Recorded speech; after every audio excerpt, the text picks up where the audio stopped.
I always thought it was amazing that you lived and worked together so much. Like I have a very difficult time getting through in a weekend with my family. How did you balance it, both the work and the play, especially given that you'd had baggage, you'd had periods of non-communication? Was it It just the wasn't show must go on? a lot of that, and it wasn't always easy, but, we always joke, she was so forward thinking, she gave birth to her own straight man, because I could say things that no one else could say. You know what I mean? If someone else rolls their eyes, it's rude. If I rolled my eyes, it was funny.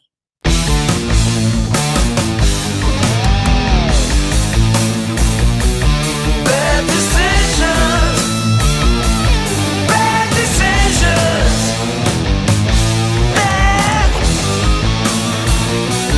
Bad decisions. Welcome back to the Bad Decisions podcast. I'm your host, Scott Nathan. Today's guest is my old pal, Melissa Rivers. Melissa, Hello. yes, Melissa is, I mean, everybody knows who you are, but we're going to say a little bit anyway. Oh She's an God. Wake American, me up. Wake me up when it's over. I'll make it brief, an American television host, producer, and philanthropist, actress, and the only child of famed comedian Joan Rivers and producer Edgar Rosenberg. Some things I didn't know here. Melissa began her career as an actress, making guest appearances on Beverly Hills 90210 and Silk Stockings. Let's just Mhm. jump right into your acting career I didn't know about. Oh, well, and there's been other things, but the cool thing about Silk Stockings was not only did I get to play a character, but I got to be my own corpse. So Explain. so at one point my character gets killed and they made me up with like makeup that made it look like I had, been basically beaten to death. So that was really fun. But then there was a thing where I had to be like partially in a body bag and someone has to zip it up. And that freaked me out. So I stuck my finger in the top of the zipper each time so that I didn't feel like I was going to be left there. Was this a one-off or were you a Yeah, regular no, on it this was it show? was a one-off. They killed me Okay. immediately, but I went home with all the makeup on, and I had to drive from like wherever they were shooting in Orange County, and I wanted to leave the makeup on. That's So interesting. people Go must ahead. have been driving past me going, "What the fuck?" So I did a photo shoot once. My friend Melanie Pullen, who's a fine art photographer, asked me if I would be a model in one of her fine art photos. And the fine art photo was Juliette Lewis robbing a bank, where it was a bunch of dead people lying all over the floor with me in the foreground and her with a pistol outside of a bank vault. So I had a bullet hole in my forehead and black and blue, horrible bloody makeup, blood coming out of my nose. But it was the opening night of Fashion Week at Smashbox when Mercedes-Benz was doing it. So I was like, Uh-huh. I'm just going to go there with full makeup. And I walk in right through the backstage and Dean Factor goes, "Who did this to you? We must find them. Who did this to you?" And I'm like, just give me a fucking makeup remover, dude. It's shit like that just makes you laugh. You Yeah. know, driving up the 405 in full like beaten to shit makeup. Yeah. So Beverly Hills 90210, what'd you do Yeah. there? Again, guest appearance. I was like, I don't even remember honestly. I think I was, I had a couple scenes. I was like a passing fancy of someone's. I There was a see. club I see. scene, that kind Yeah, of fun. I had the most horrifying run-in with Tori Spelling. I Really, met what this woman happened? I met this woman at a dinner party, who is a New York Times best-selling author of a dozen books, smart, interesting, Ivy Leaguer like yourself. And then we decided to go on a date. So I pick her up at the Four Seasons. She's a New Yorker who's living here, taking movie meetings. And I pick her up at the Four Seasons, and she smells like a homeless person. What? She has the worst BO ever. And it's kind of a cold LA winter night, so I keep rolling the windows down in my car because I can't take the smell. And she's like, "You're messing my hair up. I'm freezing. Roll the windows up." And I'm like, "Oh You're my like, God, I'm gonna here's some throw." deodorant. I'm like, "I'm gonna throw up right now." And then we get to Ago. Remember that place? Oh God, We get to Aggo. we get to Ago, and I just said, "Listen, I'm that friend who tells you, you need to take a bath. You smell like a goat. And I'm like, this is unacceptable. And she goes, listen, do you have any idea how expensive dry cleaning is at the Four Seasons? I said, it is irrelevant. This is not a social norm you can violate. So you're in Beverly Hills, go walk to a dry cleaner, go take a taxi to a dry By the way, cleaner. I love that you were incensed by her response of, do you know how expensive it is? Yeah, like you're not allowed to smell. It doesn't go No. buy new clothes. Yeah. So Or at least just so- spritz a perfume, something. anything. Yeah, the old whore's bath. So we finished dinner and I'm just like, I'm all out. It's like the smell is so bad. Even during dinner, I can taste it in the back of my throat. Oh, And then she goes, so do you want to come upstairs? And I'm like, oh God. But I'm a guy, so I'm stupid. So I was just like, well, maybe I could get her to take a shower. yeah. There, by the way, group activity. Yeah, so we get up to the room, and I noticed that there's a do not disturb sign on the doorknob. So I didn't really think much of it. And then she opens the door, and the room smells 10 times worse than her. She has a chihuahua, and there's piles of dog crap all over, and a giant fresh pool of dog urine in the middle of the white duvet at the Four Seasons. So I'm like, I got to get out of here, but I'm a polite person. I can't be like you, disgust me. So I look for like the only clean place to sit. So I sit. What? How? But wait, In the- wait. Stop. How did you even walk into that room? And I understand you're a guy, but you should have tapped out. As your friend, I'm going to tell you. I know. You I should- know. Instead you looked for a clean spot to sit. Like I- you're I'm a a- Jew. I Like, know. we I don't know. do these things. All right. You think it can't get any worse? It got way worse. Of course So it I did, sat 'cause down it's in you. the- I 'Cause sat- it's you. I Of course sat- it got worse. Yes. So I sat down in the chair and I'm wearing white cotton pants and a white linen shirt. And her dog jumps into my lap and lets loose like a 15-second whiz right into my crotch. So I'm like, Oh. I am out of here. That was enough But to then you push got to me go over the edge. walk out of the Four Seasons like that. Yeah, so I'm standing on a Saturday night at the Valet at the Four Seasons, and I hear this couple laughing at me, and I look over and it's Tori Spelling, and what was her husband's name? Dean? Dean. They're both Dean. laughing at me with a giant yellow piss stain running down my legs and filling my crotch. So that's my Tori Spelling experience. How? Wait. Did you ever discover why she was such a I don't want to use the word pig, but pig? Chazer. Like, I think it's mental illness. Because how do you know? Like I know when I smell. no, I mean, fine, smell, don't smell, but the dog in the room and the poop and you're not even like embarrassed about it. No, she's a feral barnyard animal, and we never went out again. I certainly hope not. No. So let's see. Let's just jump in. This is the Okay. you show, not the me show. It's I always like the to start you with show. I always like to start with origin stories. So what was it like? And I'm sure you've heard this a million times. What was it like growing up in a very tall shadow with a front row seat to show business? You know, people always ask me that, and again, I don't really know any other life. Yeah. So it's hard to answer that. But I had what people don't understand is my parents, I always say it was like the separation of church and state. Who the public face was had nothing to do with what was going on at home, which was very traditional, very grounded, all that kind of stuff. So it was definitely like two different worlds. So I think I've always been able to sort of separate that from like who my mother and my father were versus the forward facing people. But has Sure. it been hard to grow up in that shadow? Of course it is. And then like an Now you- idiot, like an idiot, I go into the entertainment business. Why, how freaking Yeah, but know. you were smart. You were smart enough to like Jack Osborne went into the entertainment business, but he was smart enough to not try to be in a band. like exactly. where- Everyone's like, Whereas "Go- you trying to be a stand-up would have been a crosshair in the middle of your forehead. Well, I have that anyway. But nonetheless, you are correct. But people always say to me, "You're so funny. Have you ever thought about doing stand-up?" I'm like, no. I have enough issues. I've already put my therapist's twins through college. I do not need to buy him a second home. Yeah, you're funny, but you're not stupid. Well, most days. So I mean, but you grew up. A lot of people are under the, and I was too under the misconception that you were a New Yorker because to me your family is synonymous with New York City. But you grew up. You went to John Thomas Dye. You went to Buckley. So you grew up around show folk. So was that comparatively normal because you weren't really an outsider? Because you must have been in your class. You must have had other celebrity spawn around you. Spawn, yes.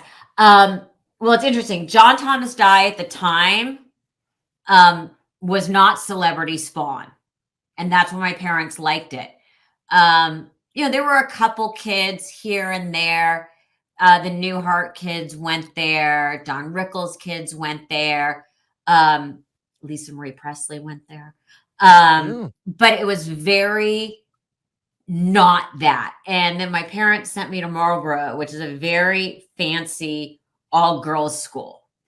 On And Larchmont, yeah. yes. And my parents in the interview said, this is so not PC. If you take her, you'll be checking 2 boxes with one kid, Jewish and showbiz. So I had a lot of friends who went to Marlboro.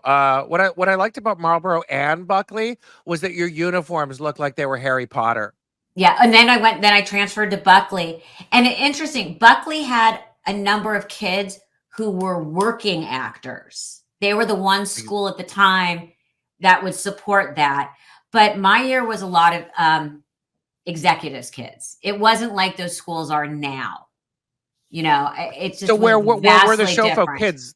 Were they all at Uh, like Brentwood and Crossroads? And Yes, those? and Westlake and Hart. That's where they all went.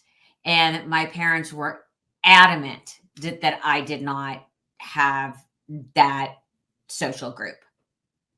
It was just, again, So my parents were so traditional and they never felt like they fit in LA. That was the big thing, is my yeah, parents, for all the years they lived here, and I was here since I was 3. My parents always felt like outsiders in LA. They never were part of the cool group. They were never they weren't rolling in Malibu with, the cool people. That just wasn't them. My mom used to say, we're lucky your father does not sleep in a tie. that's hilarious. Yeah, when you've told me that story before, and it Yeah. reminded me that scene in Annie Hall where Woody Allen comes to LA for the first time, and he's driving through Beverly Hills, and he's like, I don't understand this place. They put a Tudor next to a 4-door, Yeah. and then It's they're at the all, parties, and he's just a fish out of water. and that was my parents. So again, it was a very, sort of schizophrenic childhood like that. But I was always very aware that who you are at home and how you raise your family can have nothing to do with the crazy show business world. And that's how I've raised Cooper, Yeah. and I've made sure. And I see how devoted you are. You get your work done, but then I'll text you, and you'll be like, I'm on a plane going to a lacrosse game, and you're Exactly. in it just like your mom was in it and Yeah. devoted. Yeah. I'm pretty sure we've texted from where I've been in some pretty yucky places, motels at lacrosse tournaments. But I am there, damn it. I was a terrible lacrosse player, but I was also a lacrosse player. Yes, we've discussed this. Yeah, they have- put me in for my redheaded temper because they know that I would be watching the ref chasing somebody and then trip someone, grab their feet with my stick and pull them out from under them and poke people in the kidneys. So I was like a little dangerous Enforcer. intimidator, but a Yeah. uniquely untalented. Like Cooper is in one of the world's shortest books, Jews in Sports. The other one is Italian and French war heroes. Yes, exactly. No, Cooper he's graduated. I'm lost without his lacrosse games because it's over. So the person he is on the field is vastly different than the person he is. I remember after my mom died and he was so upset, I'm like, just channel that anger. Just channel that anger out on the field. And boy, oh boy, did he. They nicknamed him the Honey Badger because he's not big. He grew really late. So he was like the smallest kid on the team. And one of the Yeah. dads was like, oh my God, he's the honey badger. Honey badger don't care. He would take out kids 3 times his size. Yeah. Yeah. No, I guess little kids, bullied kids, redheaded kids, like it's Yeah. just a place to sort of unleash hell. Yeah. And then And I know he, you. oh Go wait, ahead. and then he shot up. Now he's 5'11". Wow. See, I was Yeah. I grew quickly too. I was 4'11" my freshman year of high school and 6 feet at graduation. Exactly. Very same. Cooper's was still growing his freshman and into his sophomore year in college. How tall's John, his father? Not tall. I think John's like Okay. 5'8". You All know, right. my mother's father was tall, and John's father was tall. So I think that's where he got it from, because he certainly didn't get it from the Russian peasant side. Right, right, right. All right. I promise this is going to be a mostly light interview, but I have one heavy question. Oh God. I'm waiting. All right. All right. You had a rough start to childhood. You lost your father Edgar at 18 and started college around the same time. I Your was mother already in took you college. Yeah. everywhere. Or you were already in college. So that's a kick in the ass. So tell me what that was like. How you had all of this coming you at once and did you just focus Okay. on school? Yeah. Well, suicide is always very complicated. And I'm a big proponent that grief is grief is grief. Everybody has grief. Everybody deals with it in different ways. But the way someone loses someone and goes into grief is very different in how the person dies, I find. And suicide has its own set of baggage. And at the time, we didn't have, thank God, 24-hour, TMZ, paparazzi, all that. But at the time, it was huge, a huge story. And there were literally photographers in front of our house. You weren't used to it at that time. And how did I deal with it? My parents, my family were survivors. And, someone once said to me, oh my God, what are you going to do? And I said, what are my choices? Yeah. It was the same thing when my mom passed. What are my choices? I don't see a lot in this of options other than to put one foot in front of the other. But of course, I went into counseling, with all the crazy suicide stuff. My mother and I didn't speak for a long time, a lot of blame, a lot of anger. And he was like, how'd you get through it? And I always said what I said at the time, what choice do I have? Yeah. But that's very much my family's mentality. And I felt like I stood out, and I felt like everybody was staring at me, and I felt like I had a scarlet letter on me, and all those things that I now know are normal to feel. But it's complicated. It was not easy. And I think it probably has made me tougher than I need to be. And I have I feel like I'm talking to my therapist. I have major abandonment issues. Same. And Yeah. that's really hard as an adult. I mean, that's still one of my big things. And also, you're not running late, you're dead.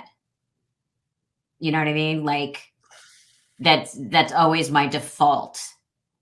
So, and then how I lost my mom, as we always say, lightning usually doesn't strike twice, but it did with me in going to bed one way and waking up with my entire life upside down. And it's hard. I'm not going to lie and say it's easy. I'm not going to lie and say, oh, I'm, the healthiest human being alive, because I'm not. But I try No. hard, and I No, cover but a you lot. yeah. Go ahead. No, I was going to say, I think we're similar in that we deal with our trauma with humor, and I Yes. think your mother did too. As did my And father. I know very little about your father, but But that's how you deal with yeah, everything in our family. yeah, That's how we deal with. So I go back. My dad died in August, and I go back to college in Philadelphia. And of course, he had killed himself in Philadelphia. and I go back to school and I'm living off campus and, in this horrible neighborhood, because most of these schools are all in terrible neighborhoods because they weren't terrible neighborhoods when they were founded, and Sure. living in this house with 10 other people. And my mother walks into the house for the first time with me and my luggage. And she looks around and says, "Thank God your father's dead rather than to see you living like this." Did you laugh? Because that's course the I perfect did. thing. That's the perfect thing to yeah. say. Of course I did. Of course I did. I mean, I look back and think about, even though my mother and I had a huge split after that. I look back now at the things that were just so absurd, and we were laughing at them. All these people who worked for my parents kept claiming they had seen my father in the hallway of our house. And there were literally fights breaking out between the assistant and the housekeeper, and this person saying, "I saw him. No, I saw him." And I remember my mother turning to them and saying, "I'm pretty sure if anyone was going to see him, it was going to be me." But literally, like across my mom, they're fighting over who had actually seen him. And you just go, I can't make this shit up. You mean an entity, a ghost? Yes. Yes. Okay, just making sure. Yes. It's funny. That was actually an upcoming question of mine that I thought you were going to find too woo, but I find a lot of people do experience that. Yeah, but literally there was an argument between the office staff and the people who worked in our house over who had actually seen my father. How about that? Do you? It's amazing. Do you? By the way, and neither of which were me or my mom. Right. Yeah. Yeah. Do you ever feel the presence of either? My dad, not so much. My mother, way too much. Like I Give me hear an her in example, my if head. you would. I hear her, as I always say to people, it's like, shut the fuck up already. It is like an ongoing commentary in my life. And I'm just like, enough. I'll be getting dressed and all I hear is that really what you're going to wear? You know what I mean? Like, just because of who she is, or do you feel like she's communicating to you from the great beyond? Oh, I hope it's just because it's in my head and I can take something to make it stop.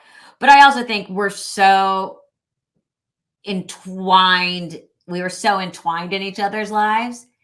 I can look at something and know exactly what her reaction would be. Sure. So sure. People are always like, "Isn't it comforting?" I'm like, "No, not really." I had years ago, I had an hour-long conversation with Paul McCartney, and I asked him how writing solo was different than writing with John, and he said he never stopped writing with John because he know if he had like a cutesy, lovey-dovey lyric that John would say, "That's fucking shit," and I'd be like, "Yeah, I know, you're right." Yeah. He's like, so because they were so close, he just knew every single note that John was going to have. Someone just asked, people are always calling and saying, "Oh, I got a message from your mother or your father, and I'm a medium and I need to tell you this, and I want to do a reading." And I refuse to do it. Because I'm such a neurotic human being. I don't need to be told that I'm fucking up my life. Like, I'm convinced that's what I will be told. Not like, "I'm proud of you," or anything. No. It's going to be a list of everything I'm doing wrong. And I don't need that. I don't need confirmation of the crazy in my head. Yeah. I met my biological father, as you know, through a medium, and I'm glad I got it out of the way. But I don't need to see any more. Yeah, I don't need people. I mean, but I get these calls all the time, and these emails, or people trying to DM me on Instagram or whatever, saying, I've spoken to your mother. I have to deliver a message." I'm like, nah. Return to sender. Yeah, exactly. So like I always thought it was amazing that you lived and worked together so much. Like I have a very difficult time getting through in a weekend with my family. How did you balance it, both just the work and the play, especially given that you'd had baggage, you'd had periods of non-communication? Was it just the show must go on? a lot of that. And it wasn't always easy, but we always joke she was so forward thinking she gave birth to her own straight man, because I could say things that no one else could say. You know what I mean? If someone else rolls their eyes, it's rude. If I rolled my eyes, it was funny. You know what I mean? Right, right. So, the best was we would be arguing on set or blah, blah, and like, you're wrong, God damn it. And then we would get in the car to go home. Cause of course, why would we, give each other any space? And I would be seething in the car, seething. And she'd be like, do you think we should stop and get a sandwich? And I'd be like white knuckling the car, the wheel. And then I would say, I can't. And she goes, ugh, you're just like your father. Let it go. And then her favorite place was Bed Bath & Beyond. She loved Bed Bath & Beyond. And we'd be like, she'd be like, can I stop at Bed Bath & Beyond? I'm like, no, you're lucky I'm not going to just push you out of the car. But I used to love that. I'd be just incensed about something that happened. And she'd be like, let's get a snack. I'm like, no. What I loved about her was that she was like, I have an unending thirst for story, as you know. I will Yeah. put myself in any situation with the worst people in the hopes of getting a story. And I remember, I don't have much of a filter. And I remember I was just standing around on set when I was on your show. And I said, Jonah, you're the first famous person I ever met. She goes, really? When and where? I said, I was 13 years old. And my best friend Eli said, Joan Rivers from The Tonight Show has this movie out called Rabbit Test. And she's going to be signing autographs at our local suburban movie theater. So I'm like, let's go over there. So we get on our Schwinn bicycles and I meet your mom, and she's got this big, fabulous hair and big makeup, 70s look, and this camel hair coat. And I'm like, wow, it's Joan Rivers. And she signed my ticket. She goes, wait, you rode your bike? How old were you? I go, like 13. She goes, you asshole. I go, what? Why me, asshole? She goes, you're making me feel old. I'm like, you're older than me. She goes, that's funny. Ad lib it during the show. So she got mad, then feigned outrage, and then said, make a joke out of it. And then I'll tell you to go fuck yourself on the show. Perfect. That sounds like her. Yeah. Ooh, don't waste that. Let's do that on That's stage. exactly what you did. It was like a Q&A. It was like a Q&A. Yeah. Yeah. So 2008, you were on The Celebrity Apprentice. You made it 10 weeks. Your mother won. Tell us about your experience with Donald Trump. And in your estimation, was he the same guy then that he is now? Oh, good Lord. How do I do this without offending people? Okay. Here's what I will tell you about you. I know. Here's what I'll tell you about The Celebrity Apprentice. And I've done some really hard shows. I have done thousands of hours live. I have been in the jungle. The Apprentice was the hardest show I ever did. And the most physically taxing. Because you shot every episode in less than 2 days. And you shot an entire season in like 6 weeks. You got 1 day off a week. And you were in hair and makeup at 5:30 in the morning, 6 in the morning. And you went all till the job was done. And then you'd start the next morning, and that would usually be, you'd get done around 7. And then the next morning you're up again. And it was so hard. And your brain has to be functional. And your antenna are up for who's trying to screw you. And you get so caught up in the drama that it's exhausting. You get so caught up in it. And it's a pressure cooker. It was a really hard show to do. It was very hard. I mean, do you think it was by design to just wear you out so they'd bring out like real, authentic, awful versions of everyone? But that is how every reality show is produced. On a lot of the dating shows, they keep them up half the night, feed them drinks, and then you wonder why they all cry. It's a producer's trick. And throw Chardonnay in each other's faces. Exactly. They wait till you're exhausted and then set you off. But that's a producing trick. If I went on the other side of the camera, I would do the same thing. Right. but it was very hard. Is he the same? I don't know. I don't know anything. Sometimes when you know too much, it's bad.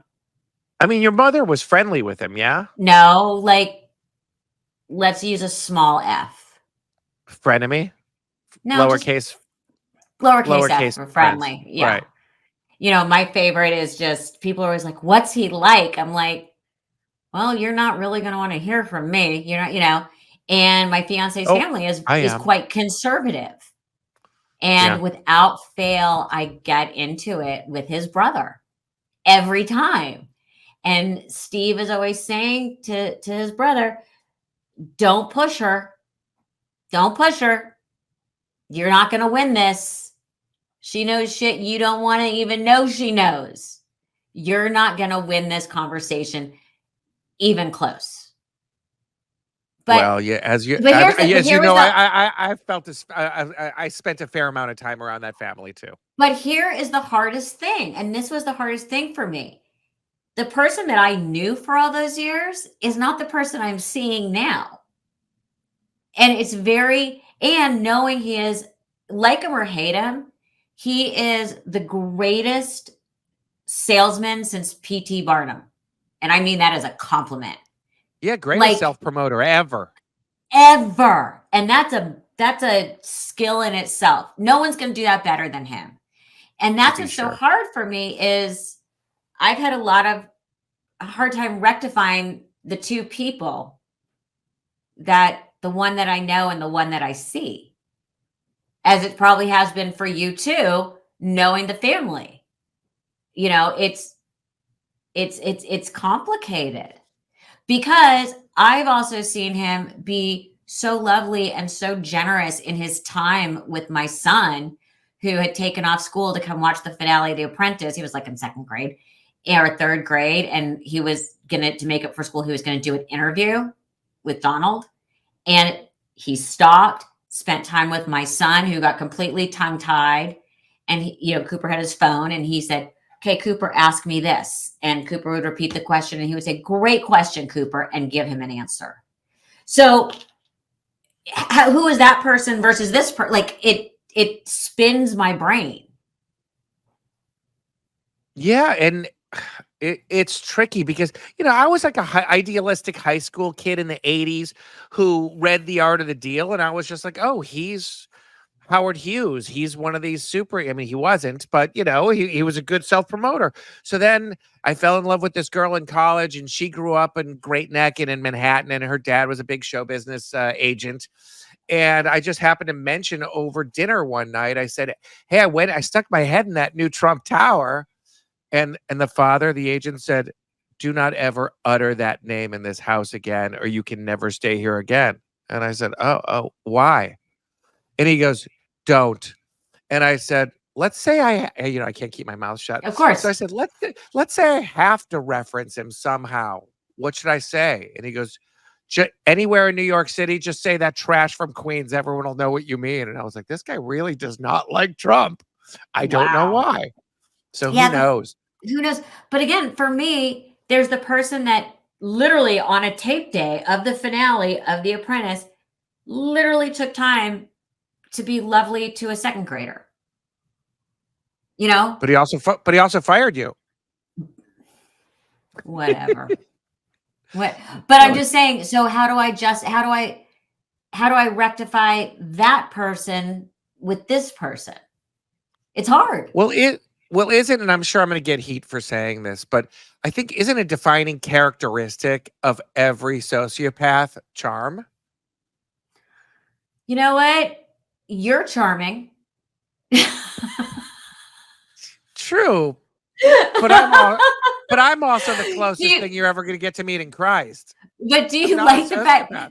that that's the first place my brain goes? I don't know. I mean, I look at my friend group and I compare them to the people in the world, and I think about it and I think, God, we are batshit crazy. Like what do the outside people looking at all of us think? Yeah, Like we're all I crazy, get, but but we I don't hurt get people. you.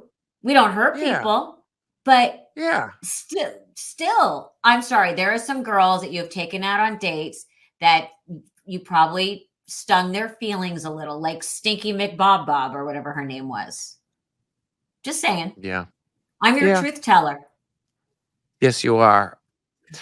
Speaking of which, have you decided the table you're putting me at your wedding?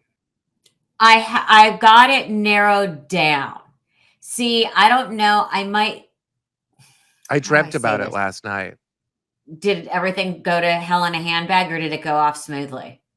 No, my vision of it was so funny that I woke myself up from a sleep laughing. It was me and a table full of divorced women who live west of Doheny and north of Sunset, and I was like, Melissa's a real friend.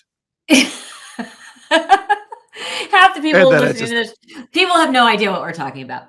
Okay, so I have, I don't know what you're gonna find the most fun because there's so many facets to your personality that I can pretty much put you just about anywhere. And I know you will be you and charm the whole table, but I'm trying to wrestle with, do I put you with Cooper's godmother, who's a countess, and my mother's best friend and her husband, who are hilarious, who you would just have the best time with? Or do I put you with other friends of mine who are just smart and funny, but they're like normal people? You know what I mean? Like I'm kind of torn between where you'll have more fun. yeah.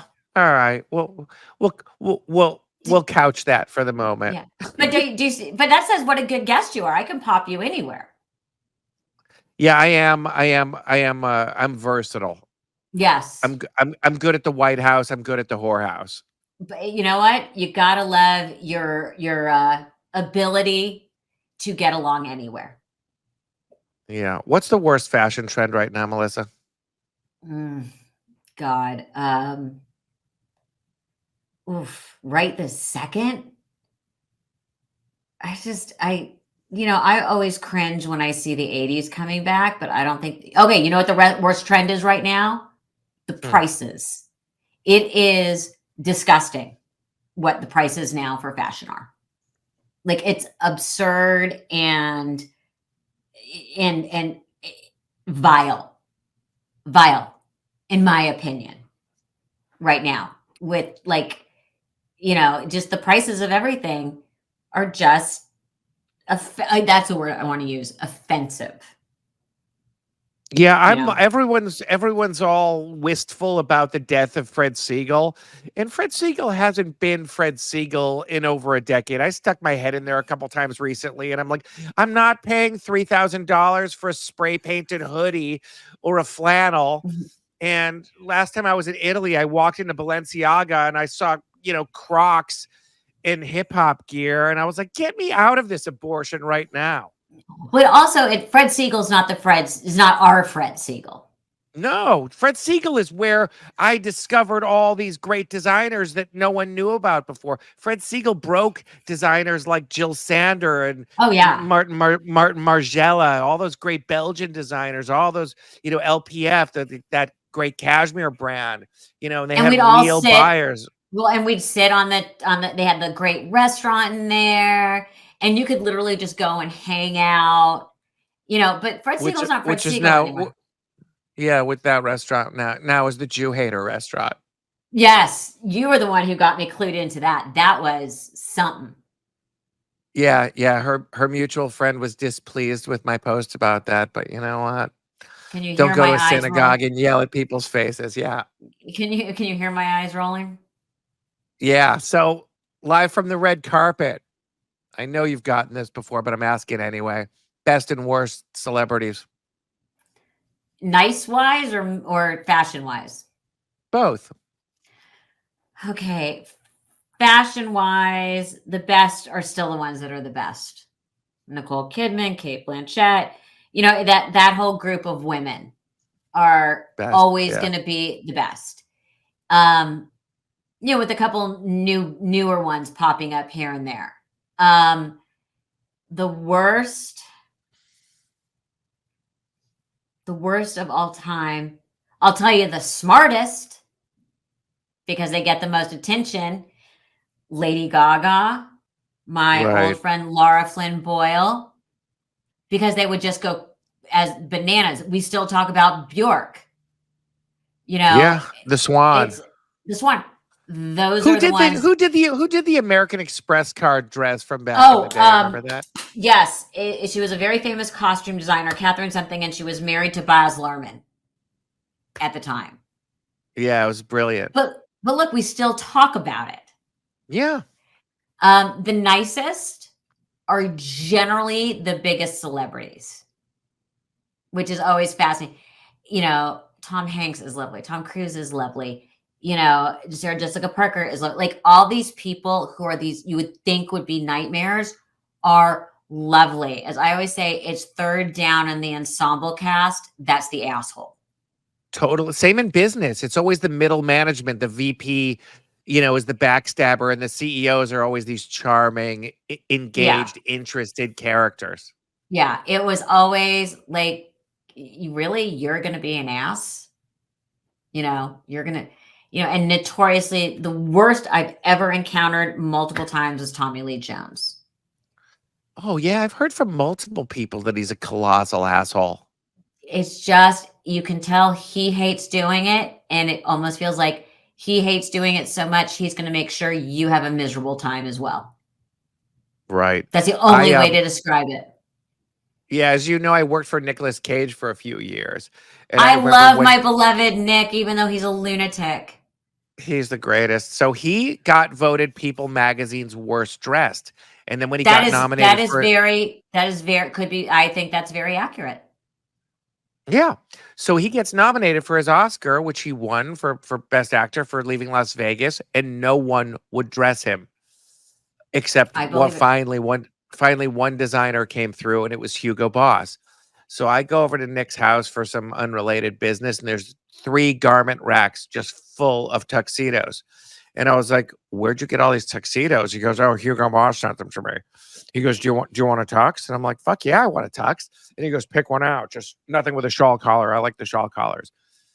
And I go, "Oh, good. I like peak lapels. I hate shawl collars." He goes, "Wait, why do you hate shawl collars?" And I'm like, "No, they're good on you." It's So I not still for have me. a couple tuxedos.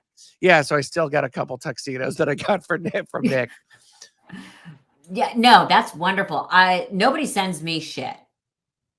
So What? I don't understand. Why?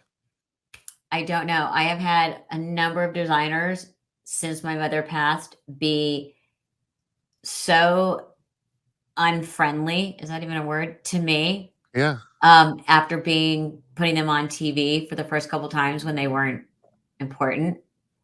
Would not cross the street to even say hello. Can we name names? I'm buying my dress for my wedding retail. Nobody's stepping up and offering me.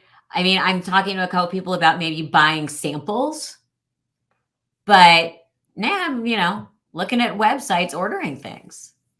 I played golf a few times with Monique Loulier's husband. Should I poke around? Nah, it's okay. It's You're all okay. good? Yeah, I mean, as of right now, I've ordered like 17,000 different things, and they keep showing up at the house, and I keep trying them on, and I keep returning them. But I think I found something. It's I tough think, being a girl. but I'm not wearing white. I'm wearing a cocktail dress. The only thing I've agreed to is not wearing black, which is very hard for me. I feel like, a neon blinking sign if I'm not in black. Right. So So Cooper, what's the most Joan Rivers thing he's ever said or done that made you realize the apple doesn't fall too far from the tree? oh God. Every now and again he'll say to me, "Grandma would have let me do it." That's always a good one. "Grandma would have let me do it." Really? Take out your Ouija board and let's ask her. It's a lot of that. It's, when he says that to me, I'm like, "You manipulative little shit." Yeah, that's what they do. Yeah, it is what they do. He's funny. He's just funny. Even though I was saying funny things the other day, I thought they were funny, and he called me Like witty, like judgmental. you, or super subversive, like your mom? Um, more like me. More like me. One of the things when he was little, we needed to learn age appropriate sarcasm, as I used to call it, because just because you're very funny and sarcastic, sometimes the things that you say are not appropriate for you at this point in your life. So we used to work a lot on age appropriate sarcasm.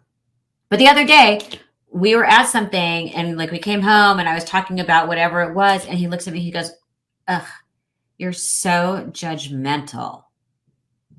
Like, really? I'm like, "I'm just talking to you." He's like, "You don't know how judgmental you sound." Oh, okay. Why is judgment a good word, but judgmental is a bad word? Why is discrimination a bad word, but discriminating is a good word? We're supposed to be making judgments at all times. True. You hear that was a good judgment call. But apparently I'm judgmental. Yes. Mm. And then he was trying to rig something into one of the TVs. And I was like, "Please don't do it." It was our outdoor TV. And he's got like a screwdriver and he's crawling around in the bushes trying to hook his PlayStation. I don't even know what was going on. And I said, "Could you please try not to electrocute yourself?" And I get this. If you don't let me do these things, how am I supposed to learn how to do them? I'm like, "Really?" So, okay, just let me. And can you at least put on shoes so you're grounded? And then, like an hour later, he needed me for something. Teen, Yeah, no, my parents could care less. They would be like, "Don't come in the house." yeah, no. But Dinner's I when the love. street lights come on. Well, that's how we were all raised. But Yeah. I love that from my child. "You're judgmental." Really? Okay, let's judgmental you right now, buddy.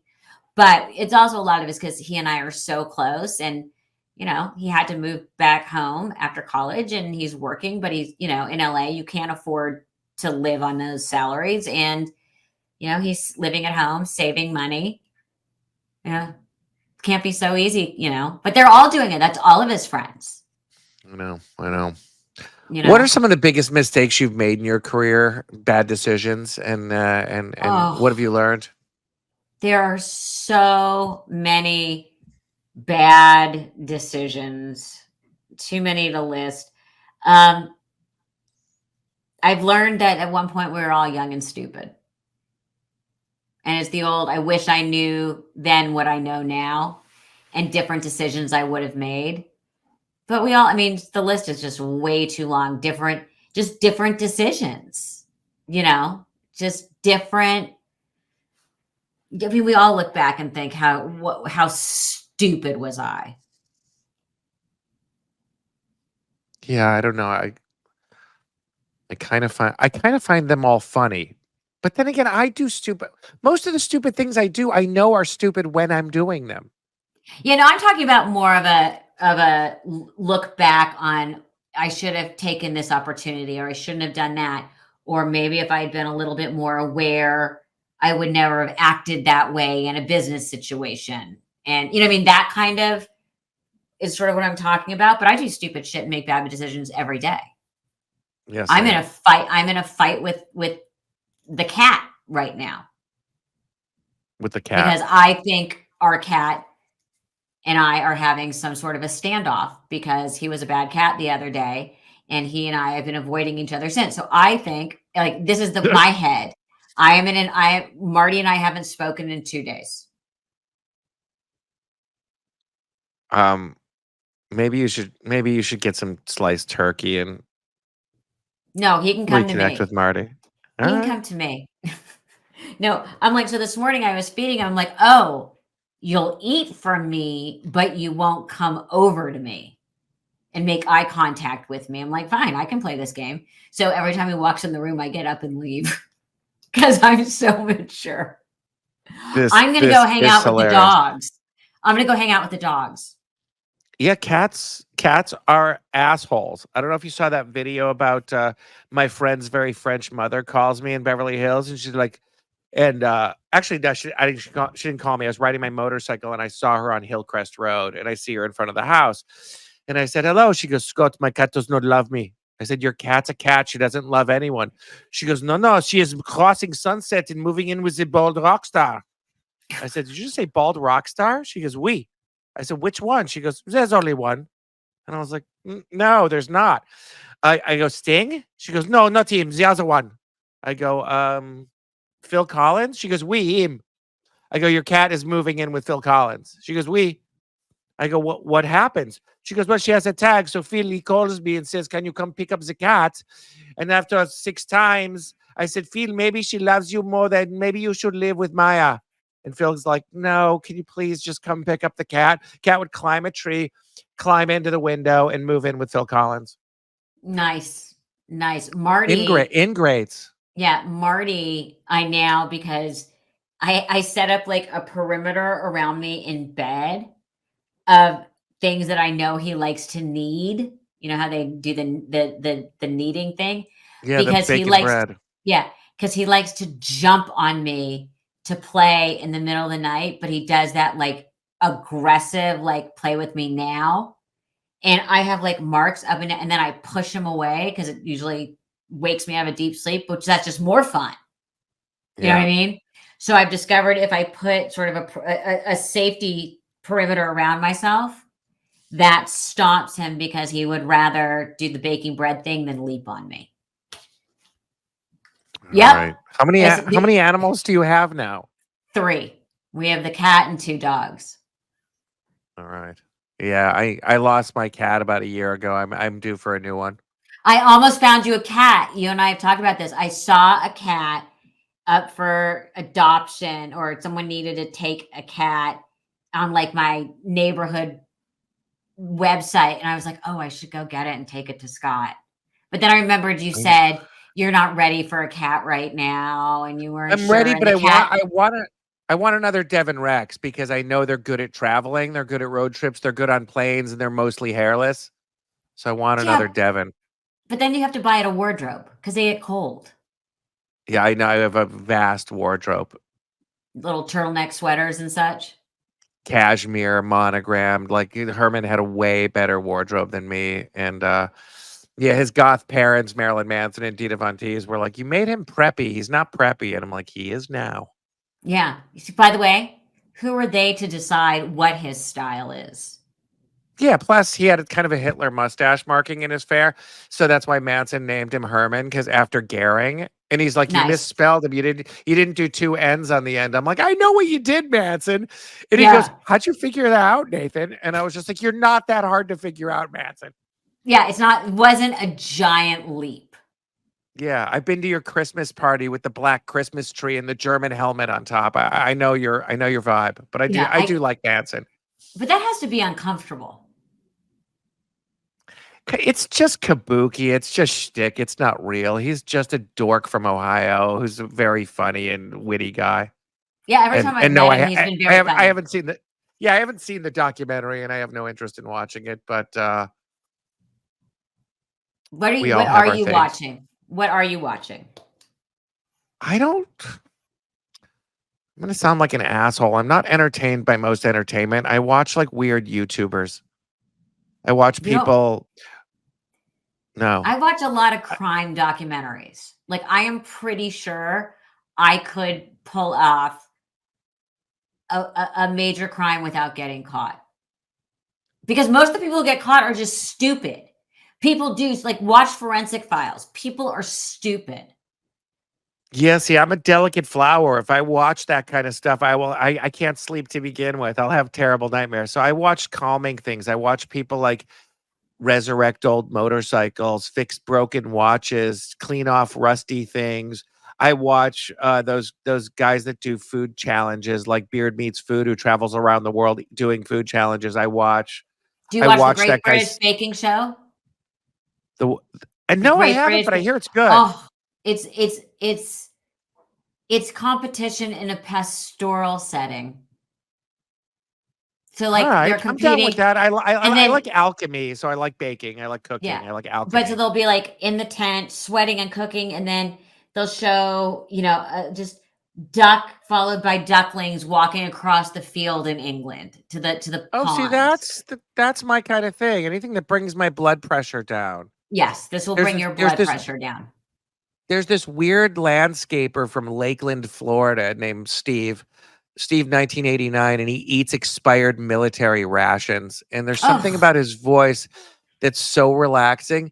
He'll be like, "Today we're eating a 1939 British Frankfurters and beans. It's expired. It probably has botulism. Let's give it a taste." why? What made you? What did someone think coming up with that? Who said, "Ooh, that's a good idea. Let's do that"? The guy's been in GQ. He has millions of followers. But that's not And my statement. My statement is, how do you even think that's fun or a good idea? Or I, ooh, that people ap- will watch that. apparently he had an uncle who bought expired MREs from Army Navy stores when he was a kid, and he got fascinated with how different militaries in different countries eat. And it's pretty endless. Like today, he's like, "Today we'll be eating the 1974 Thai Army Penang curry. Let's have a go." Oh And he God. smokes the cigarettes and he takes like the German speed. I've turned a lot of people on to him. Apparently, James Spader, circuitously, this is his bathroom time. Whenever he's in the bathroom, he watches an episode of Steve 1989 on his phone. I'm writing this down right now. He's This kind of sounds addictive. And Steve he smokes the old cigarettes, Steve 1989, 1989. Okay. which is probably his birth year. But yeah, I bought all of his merchandise. I bought t-shirts, stickers from him. Really? Yeah, he's super weird, but super intelligent. I think he's kind of neurospicy. I'm gonna have to look him up for sure because that sounds like something that Cooper and I could watch together. Yeah, you'll both like it. You'll find yourself starting to talk like him. Oh, that's not good. Yeah. All That's right. not good. Last question. Shoot. If Joan Rivers were to roast you from the afterlife, what do you think she'd open with?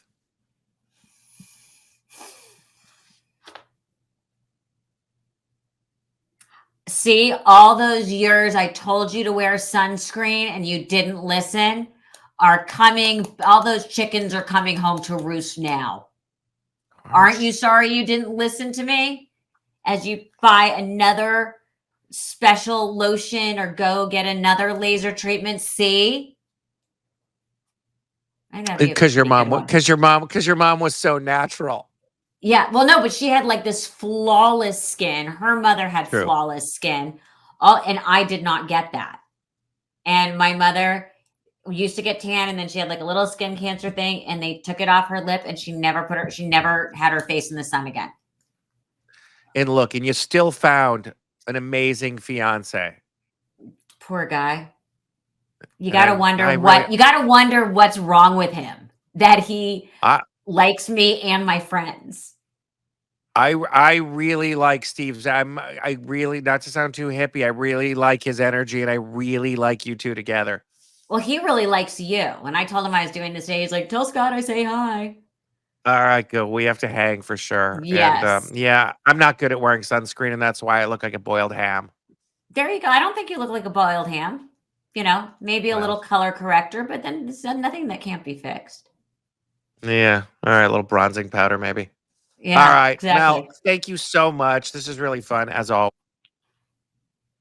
Oop, I lost you for a sec. You just froze on me. No, there Wait, you are. I hit the mute button by accident on the mic. That's okay. You can talk Thank about me in front of my back. Thank you so much for doing this. I appreciate you. I love you as always. And let's hang soon. You got it. All right. The Bad Decisions podcast was produced by Cam Borum and Brock Workman of Hurrdat Media. Be sure to like and subscribe on Spotify, Apple, or wherever you get your podcasts so you'll never miss a new episode. You can also purchase my book, The Big Book of Bad Decisions, or signed copies at baddecisionsbook.com. A special thanks to today's guest, Melissa Rivers, for joining me today. I'm your host, Scott Nathan. Thanks for listening.